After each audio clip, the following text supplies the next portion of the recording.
Hey, it's John and Mike, BrewDudes.com. How are you? Another beer from Mike's, I don't know, his root beer float machine. Holy cow. The heads are foamy and rocky and crazy. He's figured it out. I'm not sure why he has figured it out, but he has. These beers are incredible from their head perspective. It looks a lot like the last beer I was brought over to taste, Yep. but he's saying it's different. It's to the other side of the spectrum. Yep. I don't know. I'll just let the man talk because I need to be convinced otherwise. Okay, sir. Okay, Go ahead. sir. This is a late winter lager. No, I'm just kidding. Oh, I'm glad. This is a brown ale. Hey, how about you? So just for reference, the calculated color on this is 16. That winter lager was 18. Much different. Way different. Way Huge. different. I would say this is a little bit, now that I'm calling it brown, it's a little more brown than it is red, but still beautiful. I mean, there's a line to be drawn there. I mean, it's a very wide, subtle line, but it's a line. Anyway, so this is I was mentally sort of looking at American brown ale, because I'm usually leaning pretty heavy into like English brown ales. And I'm all about lately attenuation, dryness, and right? And maybe that's contributing to clarity and head retention too. We'll talk about it maybe someday in the future. Can't wait. This beer started at 10.51. It finished at 10.11 for about 5.25% ABV. Total bitterness is about 46. Like I said, the color is 16 on this.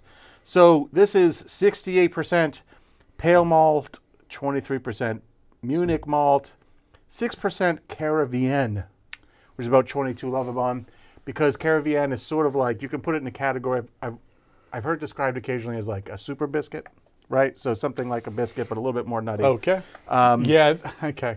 Keep going.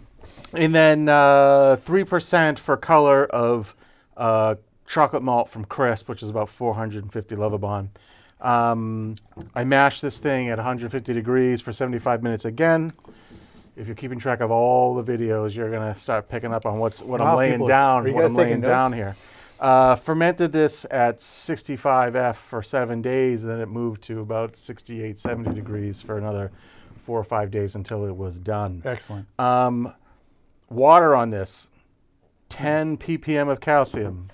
Magnesium? 6 ppm of magnesium, 42 sodium, 121 sulfate, 178 chloride, so definitely leaning more chloride, and 14 of bicarb on this.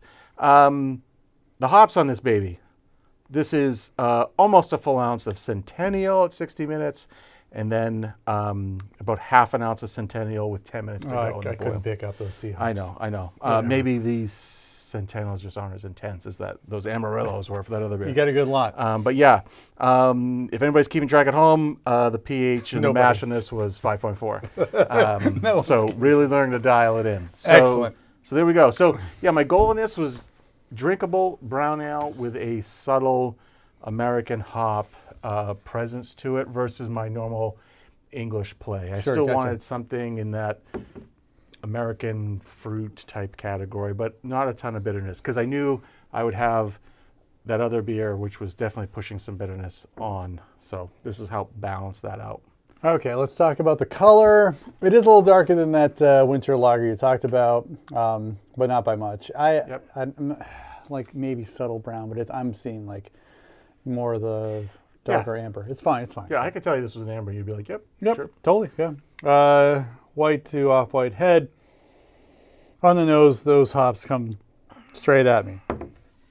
With a little bit of the, you had some like Munich in here?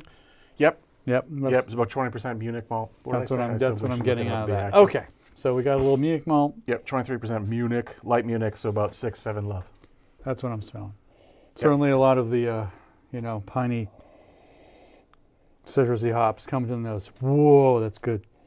Anyway, in the flavor, in the aftertaste, this is the first time in my entire beer drinking life that I've gotten a nut character. Yep. Okay? Yep.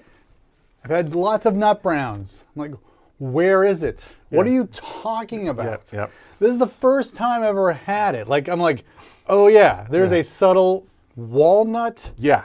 character in it. Yeah. I've had plenty of freaking walnuts, especially around holiday time. We're cracking nuts. Yep. Nuts. Left and right.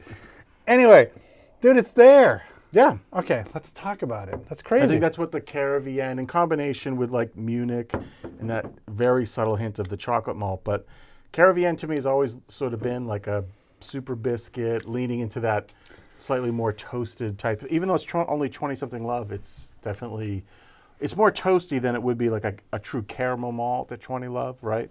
Or even like Cara Pils is what, like 8, so like or a Cara 10. Cara Red, what is Cara Red, like 30 or something? So this sort of just lives there. It's called Caravienne. I mean, I don't know if they take Vienna malt and caramelize, but who knows? All these names are confusing, but they sound exotic. I've always read it as being that. I've used it off and on different times too. So, but in this recipe is just 4 ingredients. I really like to try to keep those grain bills compact, so that you're forced to really make decisions about ingredients. What am I really trying to get out of this ingredient?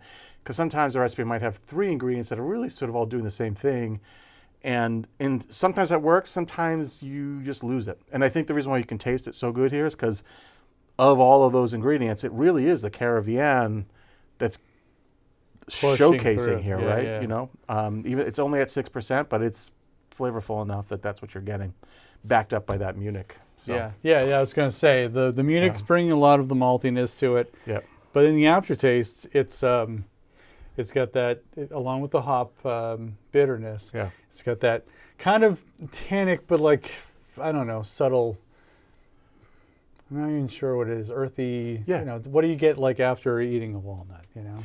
Well, the first thing definitely is that tannicness of the walnut, like skin. Even almonds have that thing, but it's a very unique sort of subtle nuttiness in a walnut. Yeah. Once you get past the skin thing, right? Yeah. I mean, it's very subtle. I think the other thing too, I'd be remiss if I didn't just lean a little bit more into saying that the pale malt I'm using here is that pale malt that I picked up from Valley Malting, and even though it's 2 love, but it sort of presents as being a pale ale malt, sort of like, you know, a Golden Promise or a Maris Otter, just not as potent as those, but it's a little more characterful than straight, large produced, like industrialized pale 2-row malt. It's just got a little more flavor to it. And for most of last year brewing with it, I really enjoyed that Valley Malting pale malt. It works, and it's pale enough in color as a standalone in your, like a real pale ale or an IPA or something. But when you start blending in a couple more specialty malts, I think that very subtle biscuity flavor that comes with it, breadiness that comes with it, it's just a little more prominent than using like a raw or a Bryce or something like that.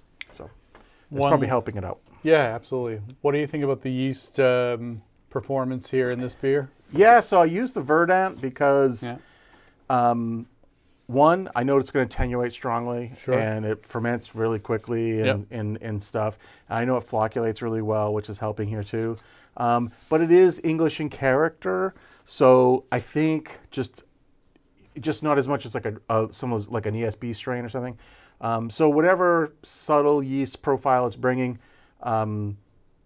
it's helping support this malt bill, and also being a IPA yeast, it's interacting with those Centennial hops in a favorable way. Absolutely, yeah. In a favorable way. So that's what I was picking up on for sure. Like it does meld well with what hops can bring to a beer.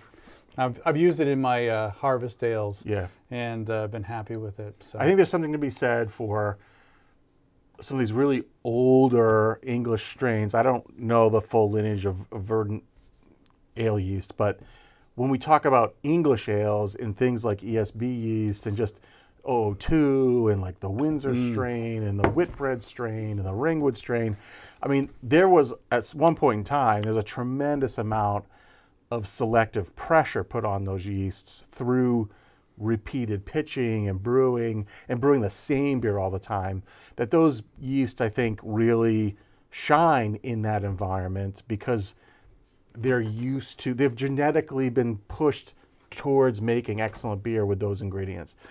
If you don't understand what I'm trying to say, the best example is using like 004 in a stout versus anything else in a stout. There's just something strangely magical that 004 does with roasted barley, right? Yeah. And that's due to selective pressure, meaning whatever that yeast was originally 100 years ago, it slowly just got pushed and pushed through subtle forced evolution, if you will, to really play really well with those ingredients. And so, I'm waxing a little bit, but I think as a brewer, you're just trying to harness these little things such that when you add them up, your sum becomes greater than the individual parts. Love it. You need a beer. All right. Well, I'll say this. This beer is sublime. Yeah, this one's great. It is really, really good. Yeah. It hits on a lot of the things that I know you like, and I share in your love of these kind of beers. So, again, like I said, I'll say it again on camera. This is the first time nut brown. Like, okay, I get it now. I get it. I have to move this recipe into the house category. Yeah, the house category. The recipes that I just don't really change anymore. I would like that to happen. Yep. Just being down the street from you, for sure. All right. Well, that wraps up this video. Thanks for watching. Subscribe to our channel. We do this kind of thing every single week. Of course, the thumbs up and comment and all of that. But subscriptions, I think that's the big thing. We'd love to get to like 20,000 subscriptions. So tell your friends, okay? I mean, not that we were that far off from it, but 20,000 would be nice. It'd be great. It'd be fantastic. So again, do what you can. We keep making content. I don't know, create 10 other accounts and just, subscribe to it. Just, one subscription. I'm sure no one will figure that out. Nobody, All right, for John and Mike, brew-dudes.com, brew on. Cheers.